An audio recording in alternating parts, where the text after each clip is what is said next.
mbokk yi asalaamaaleykum ginnaaw bi Cheikh Mouhamadul Mountakha joxe ndigal ci kàddu Serigne Bassirou moom Serigne Abdou Khadr ci mboolem ku dëkk ci dëkk bi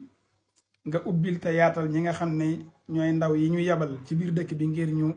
xam limub nit ñi dëkk bi ñoo ngi ko ciy sant bu baax moom Cheikh Mouhamadul Mountakha di ko ñaanal suñu borom yàggal ko fi te wéral ko di wax ne nun dey façon nañ ko ba jëfe nañ ko ndigal laa ngi nii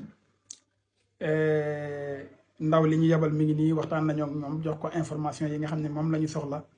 ci fii ci sunu dëkkuwaay bii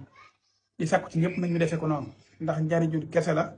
te bu ko kenn jàppe mbirum politique wala leneen nañ jàpp ne rek lu amal njariñ dëkk bi la ndax ab dëkk ku ci am yéene ci wet yëpp ci lépp lu koy jëmee kanam war ngaa sawar ci ñu xam ña fa dëkk ñaata lañu